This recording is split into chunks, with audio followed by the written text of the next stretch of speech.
Hello friends, good morning. आप सभी लोगों का स्वागत है आपके अपने YouTube channel math classes with Javed sir में। तो फ्रेंड्स, आज हम डिस्कस करेंगे 4 नवंबर 2024 के मोस्ट इम्पोर्टेंट करंट अफेयर्स के क्वेश्चन को। तो आप इस पूरे लेक्चर को लास्ट तक जरूर देखिएगा।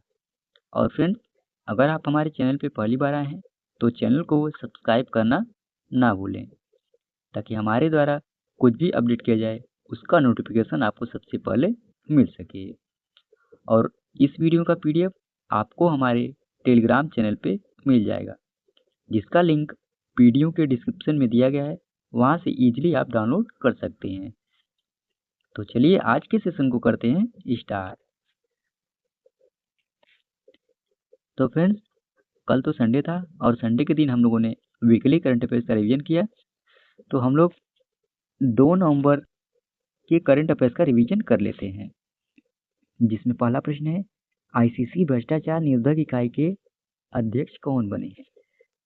तो सुमति धर्मवर्धन आईसीसी भ्रष्टाचार निरोधक इकाई के अध्यक्ष बने हैं। हाल ही में नागरिक पंजीकरण प्रणाली यानी सीआरएस मोबाइल एप्लीकेशन किसने लॉन्च किया है? तो इसे अमित शाह ने लॉन्च किया है। और किस शहर में 25 लाख से अधिक दिए जलाकर गिनीज बुक ऑफ वर्ल्ड में नाम दर्ज किया गया?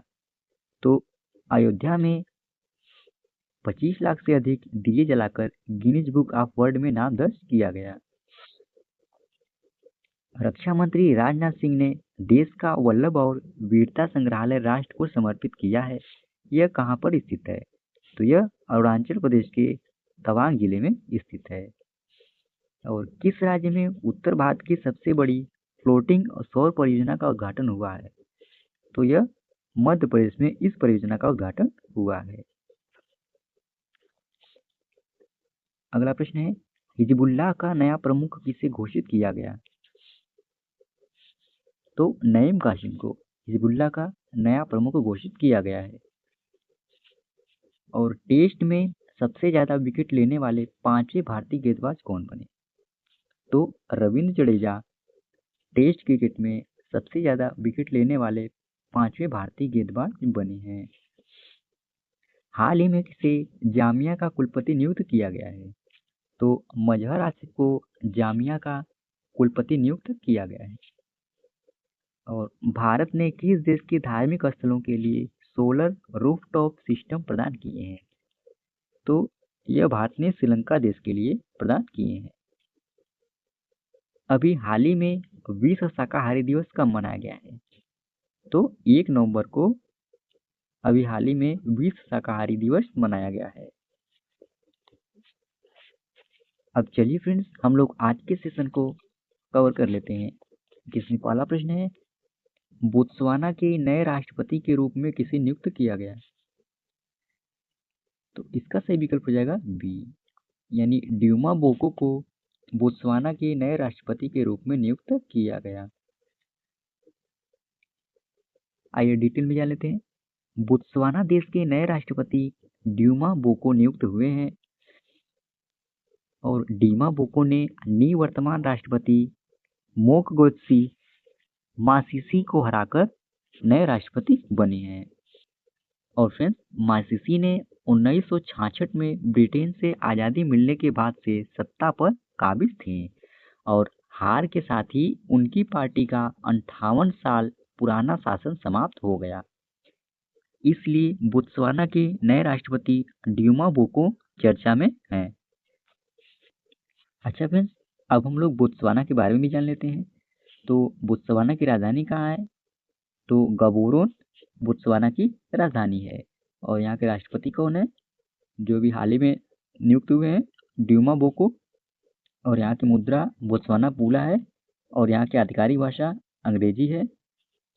और फ्रेंड्स, आप लोग ये भी जानते रहिए, दुनिया का दूसरा सबसे बड़ा हीरा बोत्सवाना में ही खोजा गया था।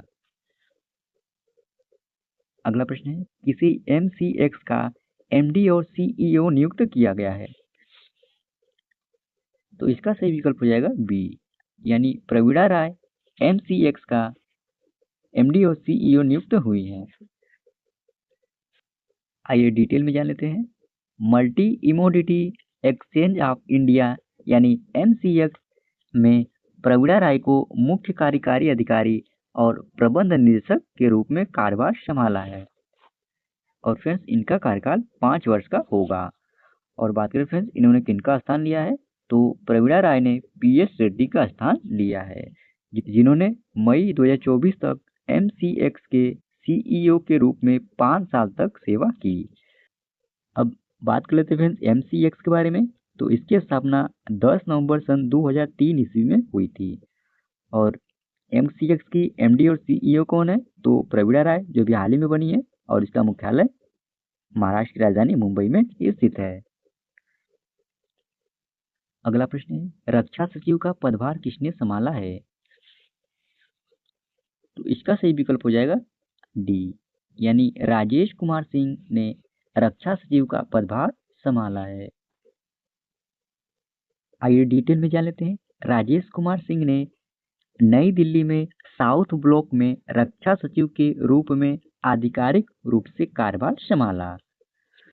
और फ्रेंड्स राजेश कुमार सिंह जो 1989 बैच के केरल कैडेट के एक प्रतिष्ठित भारतीय प्रशासनिक सेवा IAS अधिकारी हैं।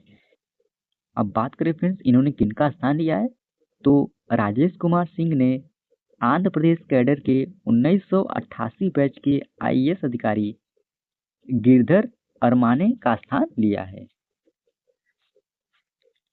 अच्छा फ्रेंड्स अब हम लोग हाल ही में जो अभी नए मुख्य सचिव बने हैं उनका भी रिवाइज कर लेते हैं।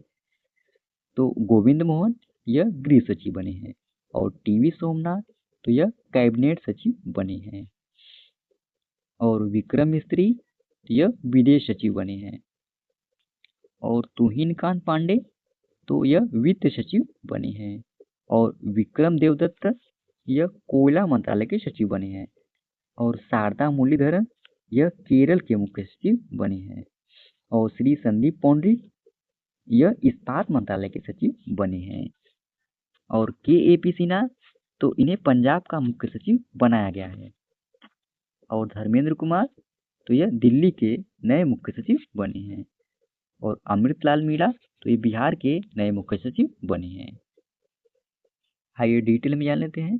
हिमाचल प्रदेश के बनखंडी क्षेत्र में बनने वाला दुर्गेश अरण्य प्राणी उद्यान भारतीय हरित भवन परिषद IGBC से प्रमाणन प्राप्त करने वाला भारत का पहला चिड़ियाघर बनेगा। और बात करें फ्रेंड्स इसकी कुल लागत कितनी है, तो दुर्गेश अरण्य प्राणी उद्यान को कुल 619 करोड़ की लागत से विकसित किया जाएगा। और बात करें इसका उद्देश्य क्या है, तो इसका उद्देश्य कांगड़ा और आसपास के क्षेत्रों में पर्यटन को बढ़ावा देना है। और बात कर लेते हैं चिड़ियाघर की विशेषता की। तो चिड़ियाघर में एक रात्रिकालीन घर होगा जो दुर्लभ बिल्ली प्रणाली की दुर्लभ झलकियां प्रदान करता है। अच्छा फ्रेंड्स अब हम लोग हिमाचल प्रदेश राज्य के बारे में जान लेते हैं। हिमाचल प्रदेश के वर्तमान मुख्यमंत्री कौन है, श्री सुखविंदर सिंह सुक्खू हिमाचल प्रदेश के वर्तमान मुख्यमंत्री हैं। और यहाँ के राज्यपाल कौन है, तो शिव प्रताप शुक्ला यहाँ के राज्यपाल हैं। और हिमाचल प्रदेश की राजधानी कहाँ है, तो शिमला है। और हिमाचल प्रदेश में लोकसभा सीटों की संख्या कितनी है, तो 4 है। और राज्यसभा सीटों की संख्या कितनी है, तो 3 है। और टोटल विधानसभा सीटों की संख्या कितनी है, तो 68 है।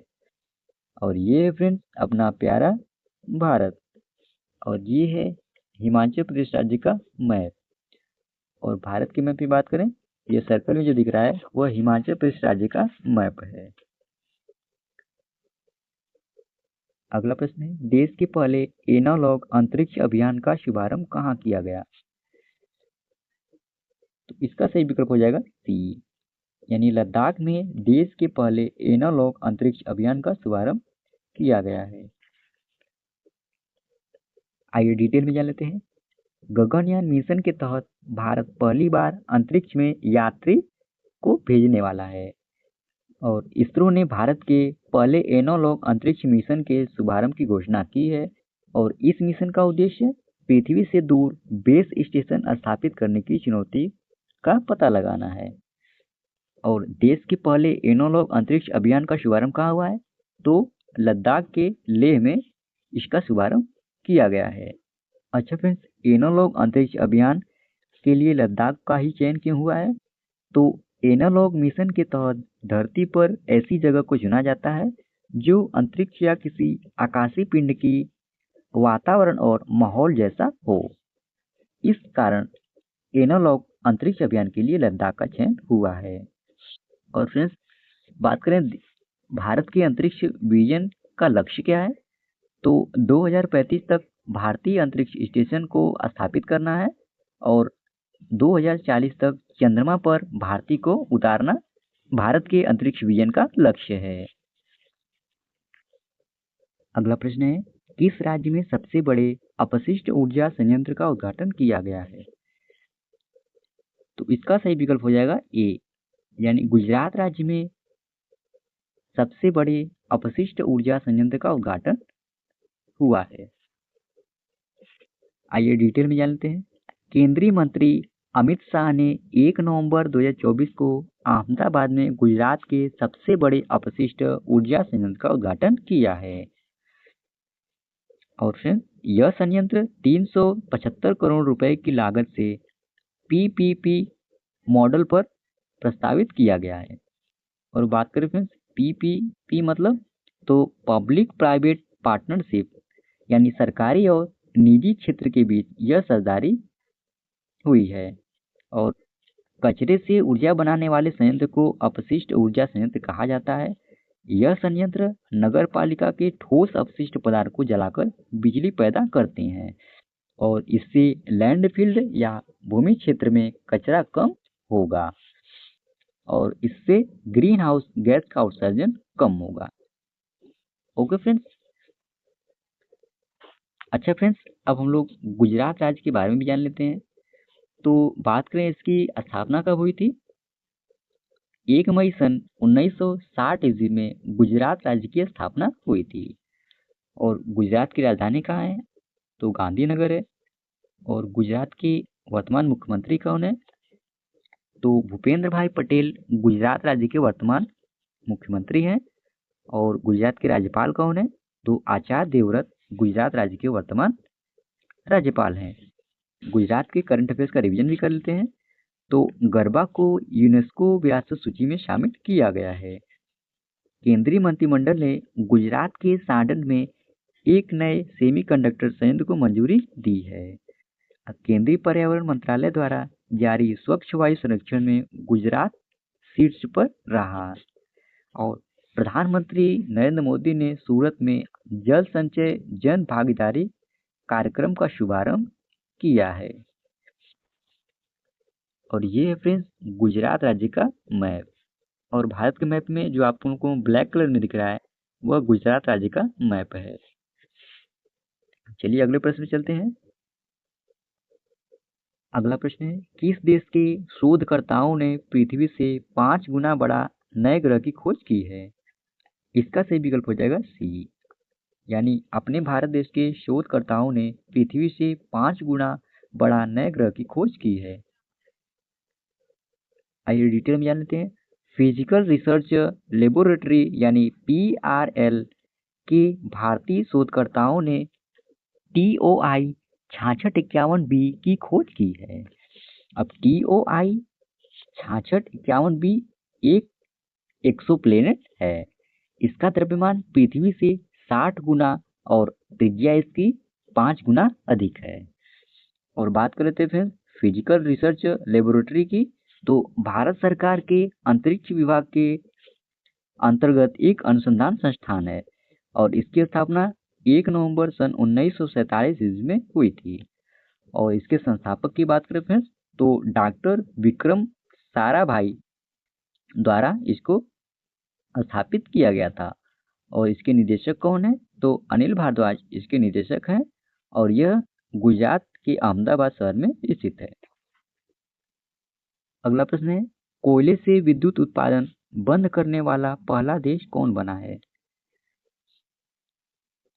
तो इसका सही विकल्प है सी, यानी ब्रिटेन देश कोयले से विद्युत उत्पादन बंद करने वाला पहला देश बना है। आइए डिटेल में जान लेते हैं।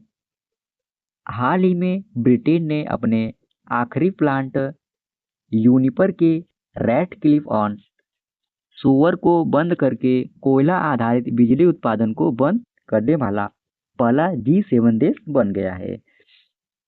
और इससे ब्रिटेन में 140 साल से अधिक समय से कोयले से चलने वाली बिजली खत्म हो जाएगी। और बात करें फ्रेंड्स भारत में कोयले की स्थिति की, तो भारत की कुल उत्पादन क्षमता का लगभग 70% कोयला आधारित है और भारत का लक्ष्य 2070 तक नेट जीरो प्राप्त करने का संकल्प है। अगला प्रश्न है, हाल ही में तिहार उत्सव कहाँ मनाया गया है? तो इसका सही विकल्प हो जाएगा बी, यानी नेपाल देश में अभी हाल ही में तिहार उत्सव मनाया गया है। आइए डिटेल में जान लेते हैं। नेपाल का 5 दिवसीय तिहार त्योहार, जिसे रोशनी का त्योहार भी कहा जाता है। तिहार एक आध्यात्मिक और सांस्कृतिक हिंदू त्योहार है जो रोशनी का उत्सव मनाता है और 5 दिन तक यह चलता है। और भारतीय राज्यों सिक्किम और गोरखालैंड में नेपाली और भारतीय गोरखा दोनों दिवाली को तिहार पर्व के रूप में मनाते हैं। और फ्रेंड्स यह त्योहार 30 अक्टूबर बुधवार से 3 नवंबर रविवार तक मनाया गया, यानी यह उत्सव 5 दिन तक आयोजित किया जाता है। ये है नेपाल देश का मैप। और बात करें फ्रेंड्स नेपाल की स्थापना कब हुई थी, तो 25 सितंबर सन 1768 ईस्वी में नेपाल देश की स्थापना हुई थी। और इसकी राजधानी कहाँ है, तो काठमांडू है। और यहाँ की वर्तमान राष्ट्रपति कौन है, तो रामचंद्र पौडेल यहाँ के राष्ट्रपति हैं। और यहाँ के प्रधानमंत्री कौन है, तो KP शर्मा ओली नेपाल देश के वर्तमान प्रधानमंत्री हैं। और यहाँ की मुद्रा रुपया है। अगला प्रश्न है, प्रधानमंत्री आर्थिक सलाहकार परिषद के चीफ का क्या नाम है जिनकी 69 वर्ष की आयु में मृत्यु हो गई है? इसका सही विकल्प हो जाएगा बी, यानी विवेक देबरॉय जो प्रधानमंत्री के आर्थिक सलाहकार परिषद के चीफ थे, उनका भी हाल ही में 69 वर्ष की आयु में मृत्यु हुई है। आइए डिटेल में जान लेते हैं। प्रधानमंत्री आर्थिक सलाहकार परिषद के अध्यक्ष और देश के प्रमुख अर्थशास्त्री विवेक देबरॉय का 69 वर्ष की आयु में 1 नवंबर को निधन हो गया। और विवेक देबरॉय की बात करें तो यह एक प्रखर विद्वान थे जो अर्थशास्त्र, इतिहास, संस्कृत, राजनीति, अध्यात्म और अन्य विविध क्षेत्र में पारंगत थे। और विवेक देबरॉय सितंबर 2017 से प्रधानमंत्री की आर्थिक सलाहकार परिषद के अध्यक्ष थे और इन्हें 2015 में पद्मश्री से भी सम्मानित किया गया था। अच्छा फ्रेंड्स, अब हम लोग 4 नवंबर 2024 के करंट अफेयर्स के क्विज क्वेश्चन को कवर कर लेते हैं, जिसमें पहला प्रश्न है, पूर्व केंद्रीय मंत्री RCP सिंह ने बिहार में नई पार्टी बनाई, इसका नाम क्या है? तो इनकी नई पार्टी का नाम आप सबकी आवाज है। और अंडर 23 कुश्ती विश्व चैंपियनशिप 2024 का आयोजन कहाँ किया जा रहा है? तो इसका आयोजन अल्बानिया के तिराना में किया जा रहा है। और भारत की पहली निजी सैन्य विमान फैक्ट्री का उद्घाटन किस राज्य में किया गया? तो इसका उद्घाटन गुजरात राज्य में हुआ है। और हाल ही में इसे city with the best public transport का पुरस्कार मिला है, तो यह भुवनेश्वर को मिला है। और हाल ही में प्रधानमंत्री नरेंद्र मोदी ने कहा C295 सैन्य विमान विनिर्माण परिषद का उद्घाटन किया है। तो प्रधानमंत्री नरेंद्र मोदी ने इसका उद्घाटन गुजरात राज्य के वडोदरा जिले में किया है। और हाल ही में चर्चा में रहे टाइफून कोंगरे का संबंध किससे है? तो इसका संबंध ताइवान देश से है। और हाल ही में सुब्रला महोत्सव कहाँ आयोजित हुआ है? यह लद्दाख में आयोजित हुआ है। हाल ही में दुर्गेश अरण्य चिड़ियाघर प्रमाणन प्राप्त करने वाला भारत का चिड़ियाघर हो गया है, तो यह भारत का पहला चिड़ियाघर बना है। और हाल ही में भारत और किस देश के बीच जकार्ता में संयुक्त विशेष बल अभ्यास गरुड़ शक्ति 24 आयोजित हुआ है? तो यह इंडोनेशिया देश के बीच आयोजित हुआ है। और आज का लास्ट प्रश्न है, भारत का पहला एनोलॉग अंतरिक्ष मिशन किस स्थान पर लॉन्च किया गया है? तो इसे लद्दाख के लेह में लॉन्च किया गया है। तो फ्रेंड्स, इसी प्रश्न के साथ ही ये आज का हमारा डेली करंट अफेयर्स का सेशन समाप्त होता है। आशा करते हैं आज का आपको सेशन अच्छा लगा होगा और इस वीडियो का पीडीएफ आपको हमारे टेलीग्राम चैनल पे मिल जाएगा, जिसका लिंक वीडियो के डिस्क्रिप्शन में दिया गया है। वहां से आप इजीली डाउनलोड कर सकते हैं। तो आज के लिए इतना ही। जय हिंद, वंदे मातरम।